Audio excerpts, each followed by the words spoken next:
Pour ce que nous avons suivi des conditions dans lesquelles les élections en République démocratique du Congo ont été organisées, la situation qui prévaut aujourd'hui ne devrait pas forcément étonner. En effet, et après plusieurs reports, les résultats proclamés par la CENI, la Commission électorale nationale indépendante, Félix Tshisekedi gagne la présidentielle avec 38,57% des voix devant Martin Fayulu, 34,8%, et vient loin derrière le candidat du pouvoir Emmanuel Ramazani Shadari avec ses 23,8% seulement, alors que l'opposition remporte le dit scrutin comme l'avaient annoncé la plupart des instituts de sondage.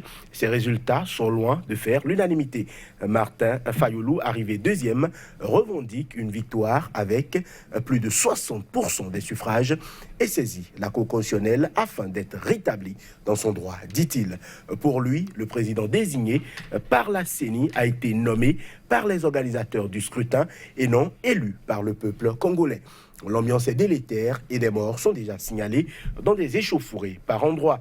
La position de la communauté internationale n'est sans doute pas étrangère à tout ceci, la France ayant, contre toute attente, affirmé détenir des chiffres qui contredisent les résultats tels que donnés par la CENI. La SADC, à travers son président, le Zambien Edgar Lungu, estime que seul un gouvernement d'union nationale peut restaurer la confiance, une sortie à laquelle le camp Fayulu a déjà répondu. Il n'y aura de gouvernement d'union que si nous sommes déclarés vainqueurs. Mais au-delà de la bataille politico-juridique qui s'annonce, il y a des résultats des législatives qui méritent qu'on s'y penche le temps du débat. En effet, avec près de 350 députés, le Front commun du Congo, FCC, nom donné à l'ensemble des partis pro-Joseph Kabila, revendique la majorité absolue à l'Assemblée nationale. Félix Tshisekedi pourrait-il gouverner alors qu'il est minoritaire au Parlement?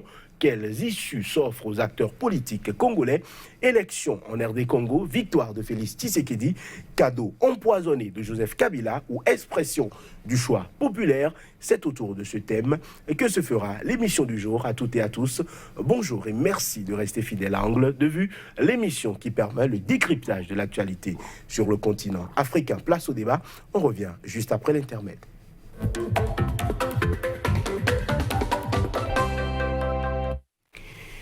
Et sur ce plateau, aujourd'hui, Dieudonné Lokossou, bonjour. Bonjour, monsieur le journaliste. Vous êtes panafricaniste, grand militant des droits de l'homme, ancien secrétaire général de la CSA.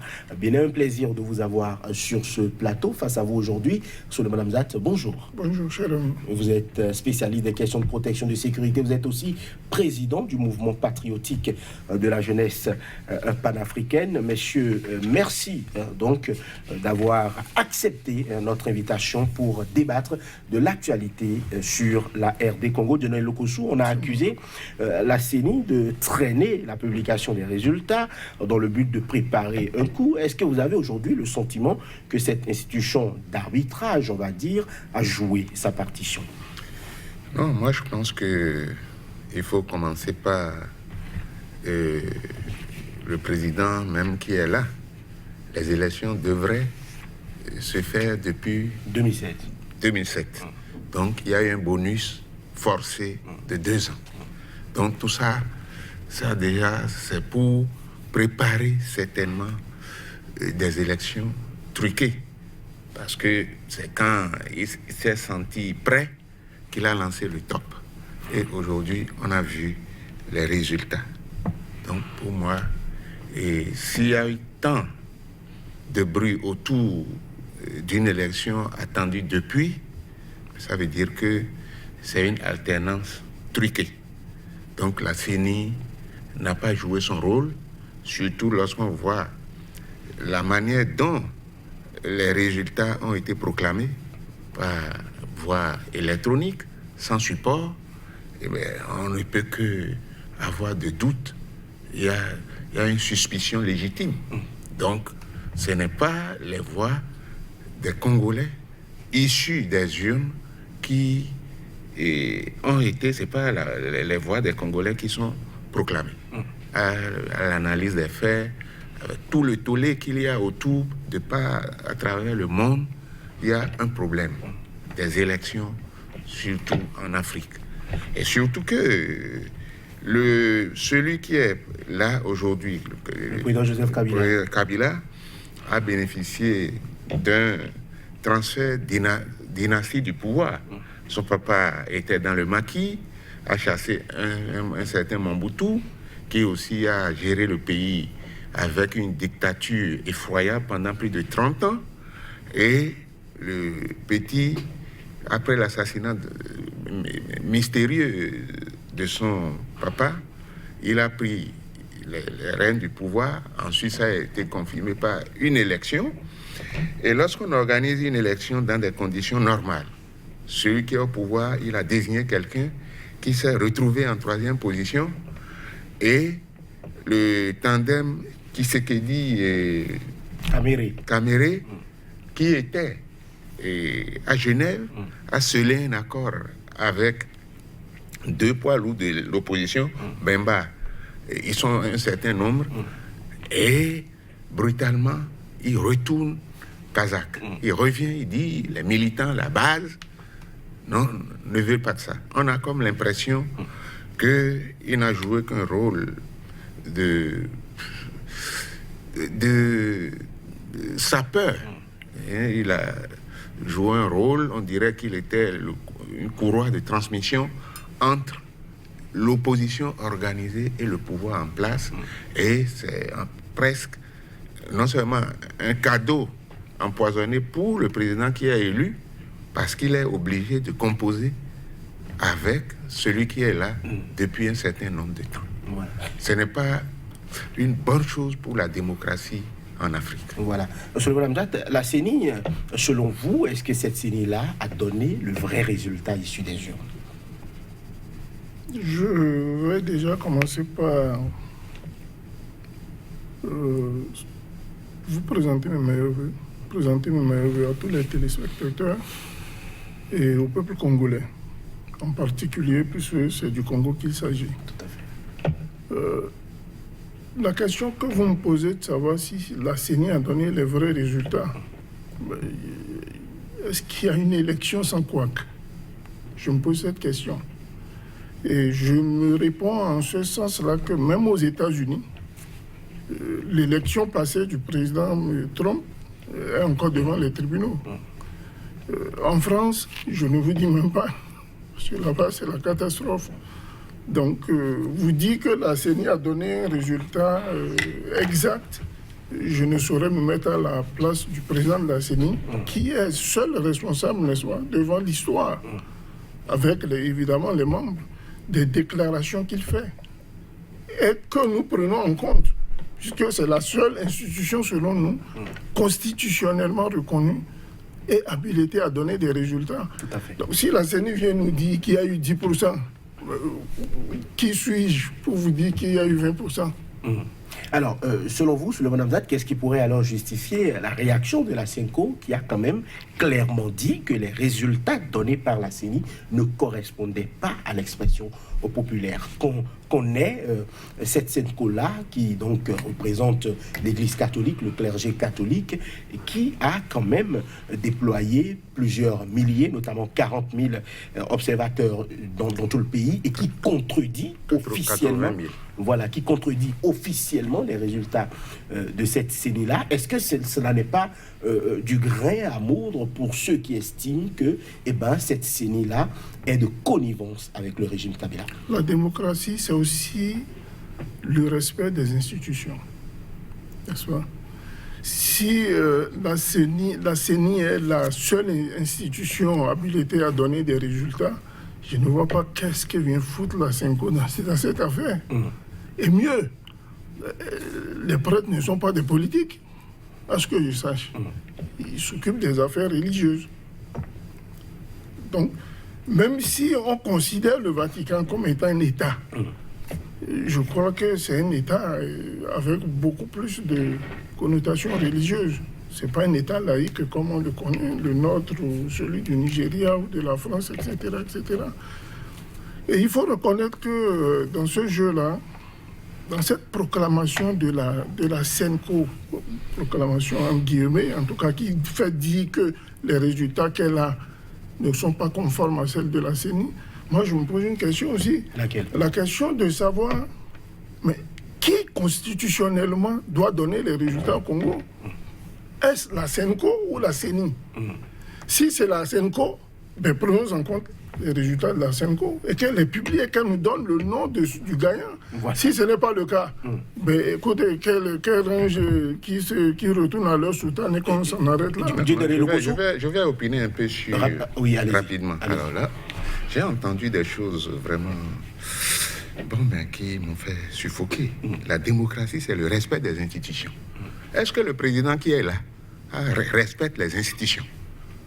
En vertu de quel pouvoir il est resté là pendant 2 ans supplémentaires? On est déjà parti sur de fausses bases. Une élection sans couac, il peut avoir, ça ne doit pas être la règle, ça doit être l'exception. En France, lorsqu'on va à une élection présidentielle, quand on dit 18 ans, on va donner les résultats. À 18 heures, les résultats sont affichés sur un écran géant. Et c'est rare que ceux qui y ont pris part, que ce soit de l'opposition ou de la mouvance, que des gens protestent. Pourquoi c'est en Afrique qu'il y a fréquemment de couacs? Donc, moi, ça me pose un problème. Voilà. Maintenant, la SENCO, mais ce n'est pas des étrangers, c'est des Congolais. Est-ce que c'est parce qu'ils sont de l'Église qu'ils n'ont pas droit? Pourquoi on les a admis? On ne les a pas admis pour être des observateurs joyeux et avaler ce que la CENI dit. Si la CENI inverse les chiffres, il faut qu'il y ait une contradiction. La démocratie, d'abord, c'est la contradiction. Ce n'est pas une pensée unique. Donc, il n'y a pas que les gens de la SENCO. Il y a d'autres observateurs qui ont déjà critiqué, remis en cause. Mais la CENI, ce n'est pas des hommes sains. Ils ne sont pas tombés du ciel. Ils ont été... ils n'ont pas été élus. C'est quelqu'un qui les a placés là-bas et peut jouer en faveur de la personne. Donc, nous disons, d'accord, c'est elle qui est appelée, cette CENI-là, à proclamer les résultats. Mais si c'est des résultats frauduleux et que c'est visible, mais les gens sont obligés. Mais sinon, mais pourquoi alors celui qui est proclamé deuxième avec 34% a saisi la Cour constitutionnelle? Mais on demande le recomptage des bulletins. Bureau de vote par bureau de vote, oui. Notamment. Alors, mais ça là, oui. Mais c'est aussi simple. Si la CENI savait que ce qu'il a proclamé est le vrai, elle ne doit pas s'opposer à ça. Voilà. Solomon Amdat, c'est évident que aussi bien la SENCO que finalement la SADC, depuis hier notamment, ont demandé qu'on publie donc les procès verbaux, qu'on publie bureau de vote par bureau de vote et qu'on fasse un recomptage. Est-ce que cela pourrait être une solution pour accompagner donc la transparence que la CENI avance pour attester de ce que ces résultats sont selon l'expression du vote populaire? Je voudrais déjà rassurer le doyen que je ne voudrais pas que mes réponses le fassent suffoquer. Nous sommes sur un débat où nous sommes en quête de la vérité, n'est-ce pas, et du droit. Je voudrais seulement, avant d'arriver à votre question, lui faire constater que au niveau de la SENCO, au fait, c'est une institution qui n'est reconnue que par ceux qui l'ont créée, cette institution-là. Oui, mais Kabila a eu recours à la SENCO à un moment pour légitimer son pouvoir et légitimer le glissement en l'air des Congo. C'est ce qui s'était fait à l'époque. Donc aujourd'hui, les paradigmes ont changé. Les paradigmes ont changé. Il n'y a rien qui peut... Il n'y a rien qui peut être statique. Tout change.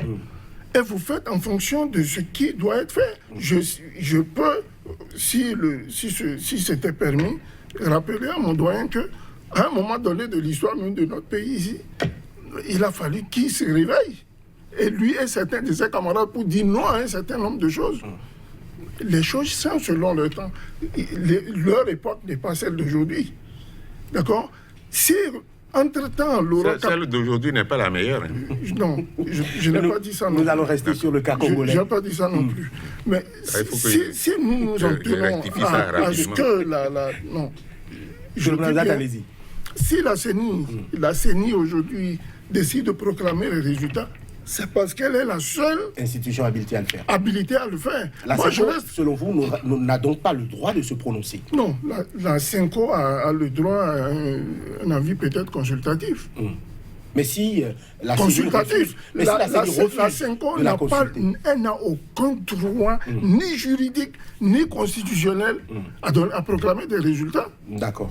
Votre avis, il est clair. Il est clair et net. Il a aussi un avis, Dieudonné Lokossou, dont nous allons parler. C'est l'avis de Jean-Yves Le Drian, ministre français des Affaires étrangères, qui s'est permis une sortie sur la base donc des rapports de cette CENCO-là et qui a nommément dit que ces résultats ne sont pas conformes.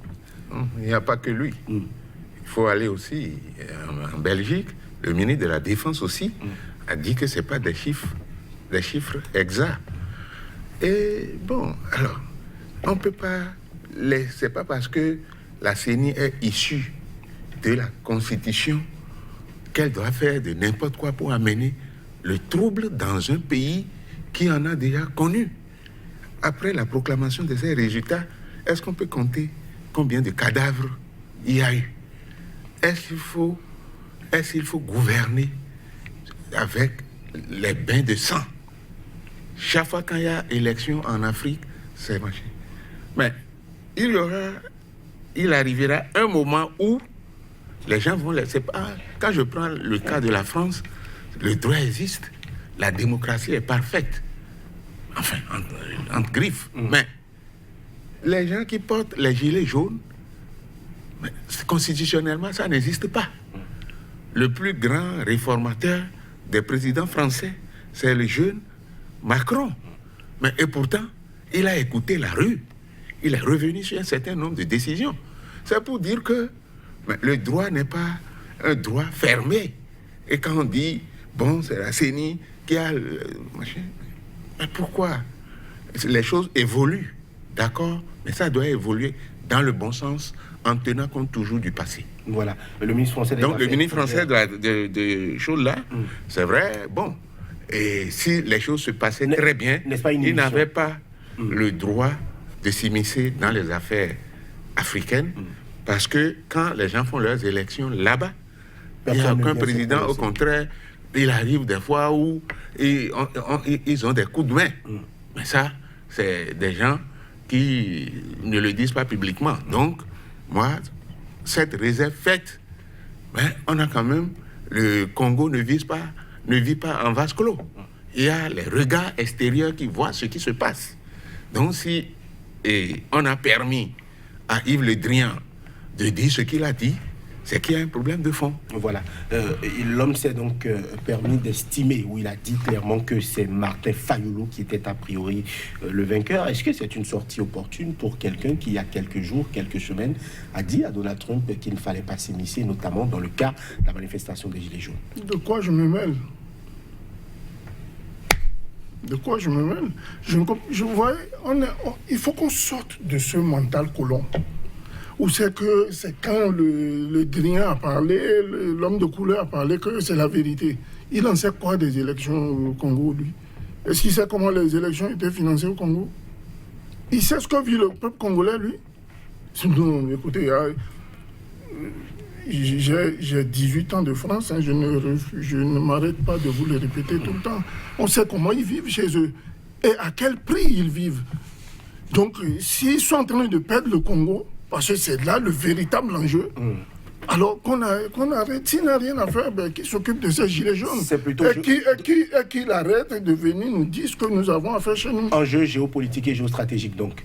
Et rien à voir avec la démocratie. Non, démocratie. Qu'est-ce que démocratie? C'est bon. J'ai toujours dit, moi, sur ce plateau, que c'est un mot qui, moi, relève de... Je sais pas, ils ont phagocyté ce mot, ils sont venus nous le déposer.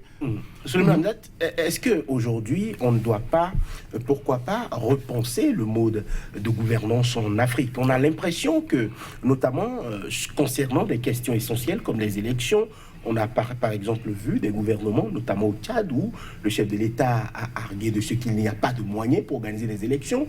Et il a fallu la descente du président Macron pour promettre d'accompagner financièrement l'organisation d'élections. Dieudonné Lokossou, je vous pose la même question. Est-ce que mais si aujourd'hui, on doit dire stop, hola, repensons un autre mode de gouvernance pour nous et par nous, et plutôt continuer à suivre le modèle qui finalement a toujours du mal à passer, notamment concernant les joutes électorales. C'est l'une des raisons pour lesquelles vous voyez aujourd'hui sur pratiquement l'ensemble des télévisions africaines et radios qu'il y a ce mouvement-là panafricaniste, n'est-ce pas, qui réveille toutes les ardeurs. Vous allumez une télé aujourd'hui, vous ne passez pas une heure de temps sans qu'on vous parle du panafricanisme. Donc, l'Africain est en train de prendre conscience que tout doit se faire par lui, avec lui et pour lui. Il va falloir repenser, n'est-ce pas? Et je vais attirer votre attention sur le fait que, avant que les colons ne mettent pied en Afrique, mais l'Afrique avait un mode de gouvernance. On avait des rois, on avait des institutions, on avait tout ça. C'est eux qui sont venus nous détruire ça et nous imposer ce qu'ils appellent la démocratie. Mais attendez, je fais un retour en arrière. Parlant d'Idriss Déby, il a déclaré qu'il a fallu cette France-là que vous dites démocratique pour lui demander de modifier la constitution pour rester au pouvoir. Il l'a dit, effectivement. Est-ce qu'elle est démocratique, cette France? Je me pose la question. Voilà. Alors, on arrête de nous... mode de gouvernance en Afrique, est-ce qu'il faut aujourd'hui repenser la chose? Enfin, on ne peut pas inventer la roue. La démocratie, elle est universelle. Donc, je ne veux plus avoir des présidents qui, selon leurs humeurs, se lèvent et coupent la tête aux gens et on prend le sang pour faire des sacrifices ou pour élever des murs. Donc, on a dit qu'on évolue. Il faut qu'on évolue dans le bon sens. On ne peut pas, comme je l'ai dit, on ne peut pas vivre en autarcie. Mais on peut faire des adaptations. Et regardez ce que Idi Amin Dada a semé pendant des années. C'est les Blancs qui lui ont dit de faire ça, de tuer des gens. Mais au Togo, tout près, pour les dernières élections, où l'UEMOA ou bien la CEDEAO est intervenue, on a vu ce qui s'est passé. Donc, il n'y a pas de démocratie particulière à un peuple. La démocratie a ses règles. Et si on interdit aux Français les colons, mais quand les colons amènent les sous ici, il faut refuser aussi. Il faut refuser. La Banque mondiale vient vendre l'argent ici. Le FMI. Le FMI vient vendre l'argent ici. Et le panafricanisme, par rapport à ça, à tout ça, propose quoi? Beaucoup de choses. Non, moi je n'ai jamais entendu quelqu'un... Allez-y. Non, à part notre compatriote qui fait un peu d'agitation pour dire qu'il faut changer le franc CFA, et je suis d'accord, mais là encore, il faut que les chefs d'État s'entendent. Il y en a qui sont très amoureux, très attachés à ce franc. À la France, tout à fait. Voilà, donc moi je crois que on ne doit pas biaiser, on ne doit pas avoir une langue de bois. Lorsque nous voulons aborder des problèmes scientifiques, il faut quand même qu'on s'inscrive dans un cadre normatif et non vouloir chercher à contourner la vérité et à penser que... Parce que là, on nous ramène à la pensée unique. Mais on vient de faire des élections et on dit gouvernement d'union nationale. Notamment une proposition de la SADC. Oui. Est-ce que ça, c'est normal? Si l'élection a été réellement gagnée, c'est celui qui a gagné qui gouverne. Et l'opposition, qui forme son gouvernement. On n'a pas besoin de faire du panachage. Donc ça, voilà. La proposition de la SADC, donc, d'aller à un gouvernement d'union nationale, c'est une proposition par le président actuel donc, de la SADC, le président Jean-Pierre Lungu, qui parle de gouvernement d'union nationale pour restaurer la confiance. Est-ce que c'est une opportunité à explorer, selon vous? Déjà, je voudrais, avec tout le respect que je dois à mon copanéliste, le doyen, lui dire que le comportement de Kémy Séba ne peut pas être assimilé à des agitations. Je suis panafricaniste, jeune. Je fais mon chemin, mon petit chemin, bonhomme de chemin. Et j'estime que si aujourd'hui la question du franc CFA est en vogue, Kémy Séba fait partie de ceux, qu'on l'aime ou pas, de ceux qui peuvent être considérés comme ceux qui ont réveillé cette problématique. Et mieux, il n'y a personne qui a été brûlé un billet de francs CFA à Dakar si ce n'était pas lui. Ça, c'est le premier paramètre. Le deuxième paramètre, j'aimerais aussi...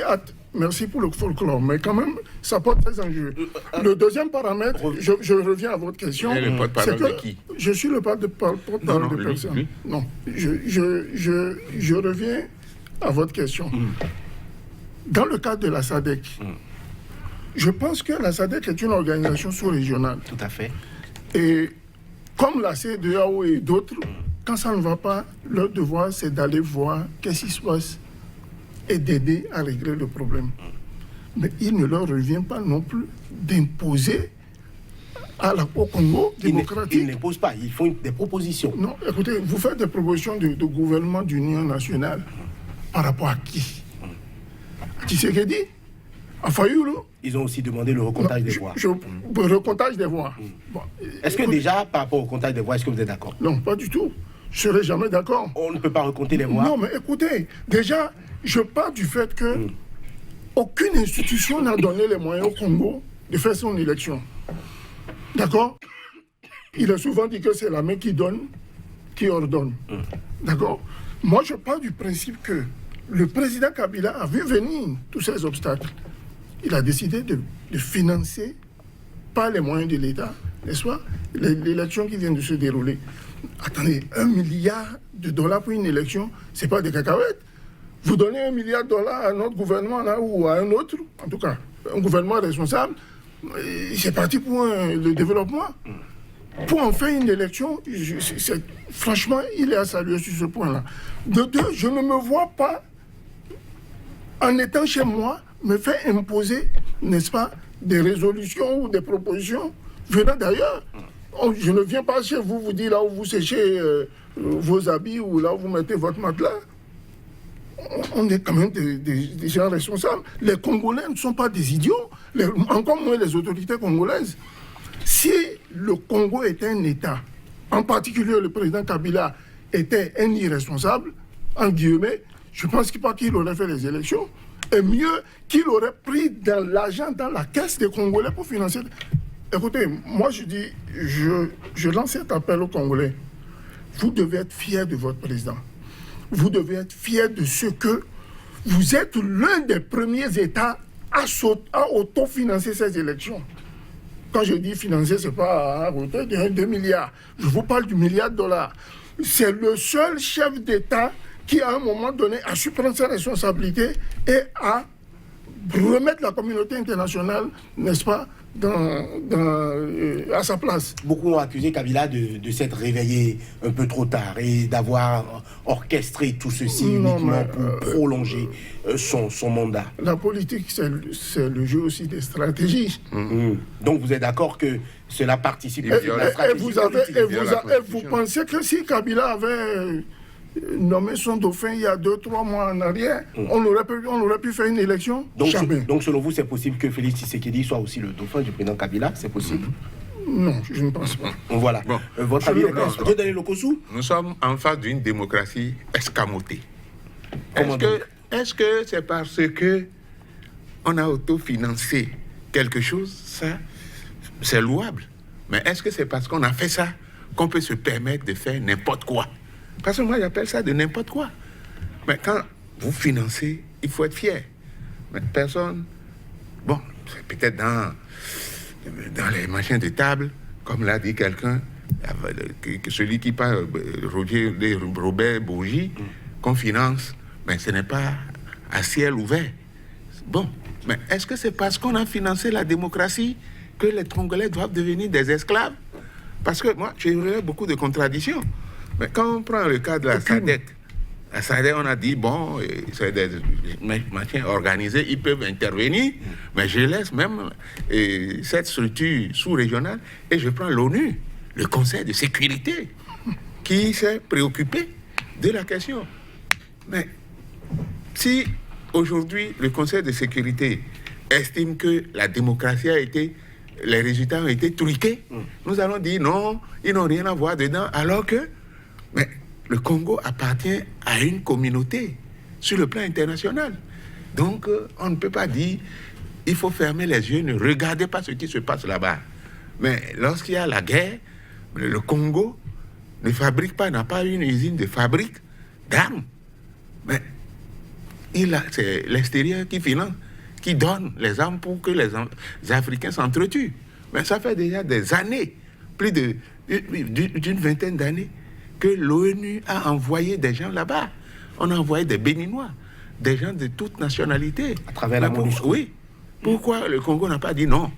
Moi, je veux être indépendant sur tous les plans.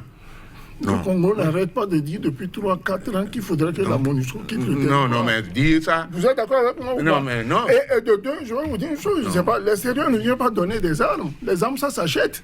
C'est ce que j'ai dit. Les armes, ça... N'est-ce pas des Africains même qui achètent ces armes-là? Évidemment. Évidemment. Donc, quelque part, la sous le couvert des lobbies. Donc, quelque part, la responsabilité aussi des dirigeants. Ah ben évidemment. Je suis entièrement d'accord avec vous. Je suis heureux que vous soyez d'accord. Moi, attention, je suis depuis 25 ans dans le domaine de la sécurité. Les questions de protection et de sécurité, j'en sais quelque chose. Donc, c'est vous dire que je suis entièrement d'accord avec le fait que les complicités sont partagées. Et lors de ma dernière émission ici, à ce que je sache, je me suis plaint du comportement de certains chefs d'État qui laissent faire avec le phénomène Boko Haram. Je vous l'ai dit ici. Et j'ai même mis au défi les chefs d'État-major. Je dis, je suis prêt. Qui s'amène pour un débat contradictoire? J'ai des données. Voilà. Il y a aussi aujourd'hui en RD Congo... Non, pas Boko Haram ici. Il faut remercier Dieu. Voilà. Ne souhaitons pas qu'il se souvienne de nous. Quand la case du voisin brûle, prenez des précautions. C'est pourquoi, comme la démocratie est escamotée là-bas, c'est comme si la case du voisin brûle. Doyen, j'ai beaucoup de respect pour vous. Mais je dis ceci, quand les âmes se mettent à crépiter, la démocratie, elle se range au vestiaire, parce qu'on ne la voit plus. Elle n'existe plus. C'est ça qui se passe au Congo. De peur que nous en arrivions. C'est ça qui se passe au Congo. Vous allez à Kinshasa, la ville, les télés, vous avez une télévision, vous avez des correspondants. La ville, elle est calme. Et on ne tue personne. On ne tue personne. Il y a eu, certes, permettez-moi une minute. Messieurs, laissez-moi la police des débats, s'il vous plaît. Il y a aussi que aujourd'hui, en plus du recomptage des voix, il y a des résultats, notamment des législatives, qui sont sortis et on observe quelque chose qui pourrait s'apparenter ou qui pourrait s'interpréter de façon, on va dire, un peu bizarre. Il y a l'inversion des tendances entre la présidentielle et les législatives et les provinciales. On voit le Front commun du Congo, la majorité pro-Kabila, gagner une majorité absolue au Parlement, gagner aussi les provinciales, alors même que le candidat qui porte cette coalition-là n'a pu se ranger que troisième, loin derrière l'opposition à la présidentielle. Est-ce que ce n'est pas un peu surprenant? Je prends toutes les précautions. Non, moi je crois que tout est balisé. C'est prémédité. Parce que le bonhomme qui est resté là-bas, il a des choses qui se reprochent. Ce n'est pas un saint. Donc, il a pris des précautions pour sa protection, pour qu'il ne soit pas interpellé. Parce que dans tout ça, de sa posture de chef de l'État, si vous le voyez demain président de l'Assemblée, parce que nous allons vers une cohabitation. Et l'autre candidat qui a été malheureusement déclaré deuxième, si c'est lui qui était premier, on n'allait pas avoir tout ça. Donc, mais quand vous voyez tout ça, mais même si on est amoureux du Congo, on est panafricaniste chevronné, mais il y a des indices qui ne trompent pas. Donc, c'est pour cela que moi je parle de la démocratie de pacotille. On ne peut pas avoir perdu les élections et gagner toutes les autres élections qui vous donnent une certaine légitimité sur le plan législatif, sur le plan sénatorial. Donc moi je dis que tout est en sens dessous, dessus. Et c'est Hamzat, toujours la même CENI qui est au centre, qui joue le rôle. Alors, le mauvais rôle. Souleymane Hamzat, Martin Fayoulou, arrivé deuxième à cette présidentielle, a presque le double de députés de Félix Tshisekedi, arrivé premier à cette présidentielle. Et le candidat troisième porte une coalition qui finalement se retrouve avec pratiquement 350 revendique une majorité absolue à ce Parlement-là. Est-ce que cette lecture-là ne peut pas être, sujette à questionnement? Il faut aller comprendre, n'est-ce pas, au Congo, la mentalité du Congolais en lui-même. Le Congolais, disons que le Congo c'est un pays dont les enfants souffrent depuis les indépendances, malgré qu'il soit un scandale géologique. L'un des pays les plus riches au monde. Les plus riches au monde. Je fais une lecture personnelle. C'est moi qui parle. Je fais une lecture personnelle des résultats des législatives et des provinciales. Si le président Fayoulou a pu avoir un peu plus que Tshisekedi, lequel a encore moins que celui de Kabila, qui est en tête et qui bat presque tout le monde, qui arrive même à la majorité d'après les résultats proclamés par la CENI, c'est qu'il y a un résultat qui s'est donné. Moi, je ne peux pas mettre à la place ni de la CENCO, ni de la CENI pour qualifier ces résultats-là de vrai ou de faux, ou de démocratie, de ceci ou de non. Ce que je remarque, c'est que les résultats des législatives et provinciales n'ont été critiqués de personne, ni de Fayoulou. Ah non, Fayoulou a contesté. Ah non, attends, Fayoulou a contesté. Lui, il a contesté l'entièreté des résultats proclamés par la CENI. Non. Martin Fayoulou a contesté l'entièreté des résultats. En particulier celle de la présidentielle. Oui, mais puisque c'est à la présidentielle qu'il est candidat, d'abord. Oui, mais la coalition qu'il porte conteste l'entièreté des résultats de ces élections-là. C'est un jeu d'intérêt. Vous pensez que si demain la CENI proclame Fayoulou président de la République, vous croyez qu'il va contester les résultats? C'est possible. Ce qui est sûr aujourd'hui, la coalition Lamuka, portée par Martin Fayoulou, a contesté l'entièreté des résultats proclamés par la CENI. J'en viens au fait. D'accord. Acceptons même qu'il ait contesté tout. Mais la communauté internationale qui se bat derrière Fayoulou, pourquoi elle ne conteste pas ces résultats-là? La communauté internationale a demandé... Elle est fichée sur les résultats de la présidentielle. Elle ne dément pas. Elle n'en dément pas. Elle y est fixée et tout passe par là. Est-ce qu'aujourd'hui, dans le schéma des résultats proclamés, il n'y a pas obligation pour le chef de l'État de composer, c'est-à-dire de revenir à un gouvernement d'union nationale, puisque c'est la majorité à l'Assemblée qui doit dégager une liste pour proposer le Premier ministre? Je suis un rassembleur de nature. Je suis d'accord pour que les Congolais se retrouvent entre eux et discutent des problèmes de la nation. Ça, pour moi, c'est indiscutable. Mais au vu de quels résultats? Celle de la CENCO ou celle de la CENI? La Cour constitutionnelle doit se prononcer. La Cour constitutionnelle doit se prononcer. On va donc estimer que la Cour constitutionnelle... Si nous devons attendre les résultats prononcés par la Cour constitutionnelle, j'ai peur de me prononcer dans ce cadre-là. Mais si, et je fais une éventuelle... comment je dis là, je fais une éventuelle, disons... Prévision, merci, doyen. C'est de me dire, si c'est le cas, avec les résultats proclamés par la CENI, mais nous demandons à Tshisekedi de rassembler tout le monde. Mais si ça va dans le cadre de la contestation, et que pas inadvertance, je ne pense pas venir du tout. Je n'envisage même pas ce qu'à moi.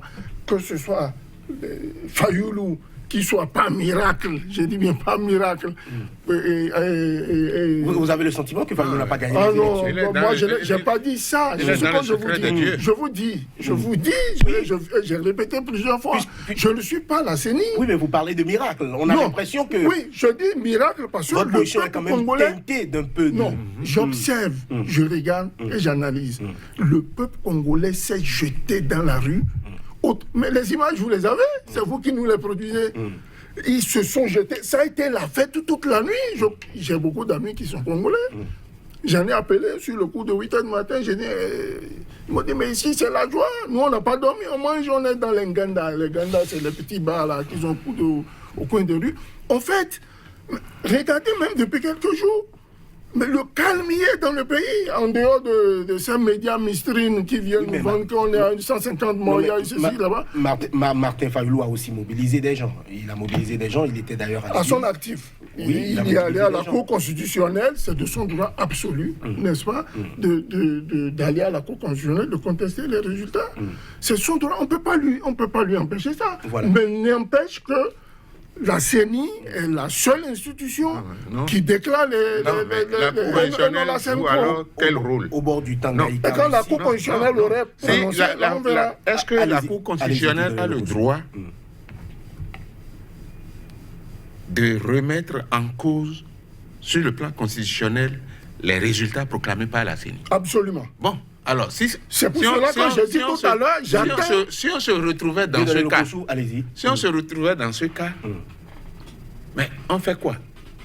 Certainement qu'ils vont aller vers certainement une autre élection. Je dis certainement. Non, pas une autre élection. Non, je n'ai pas dit ça. Non, pas une autre élection. La Cour constitutionnelle a le droit constitutionnel de dire que les résultats sont truqués, de dire que les résultats sont faux. Et pas conséquent. Et vous avez dit... Non, pas conséquent, on restitue, on rétablit celui qui a gagné réellement. Dans son droit. Mais on rétablit dans le droit. Mais si on compte les bulletins...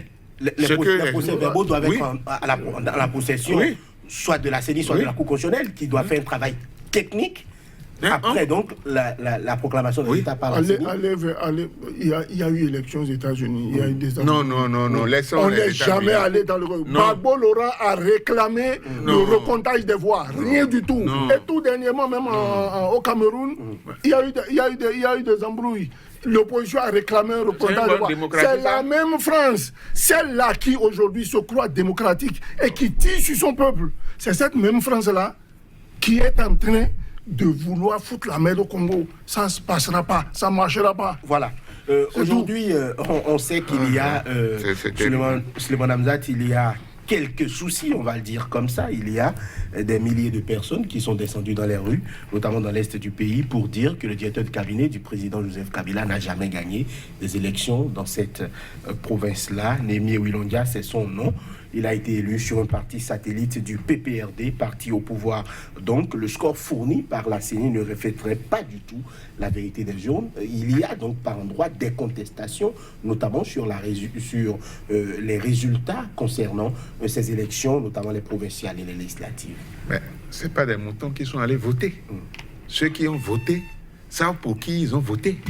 Et si on renverse, on inverse les chiffres, mais les gens ont droit comme certains sont contents, il y a d'autres ont le droit aussi d'être mécontents et de dire c'est pas pour celui-là qu'on a voté. Voilà, Dieu donner le coup. Donc, il ne faut pas donner des résultats mécaniques, des résultats imaginaire. Voilà, c'était votre mot de fin. Vous êtes panafricaniste, ancien secrétaire général de la CSA Bénin, grand militant des droits de l'homme. Face à vous, Souleymane Hamzat, spécialiste des questions de protection de sécurité, président du mouvement patriotique de la jeunesse panafricaine.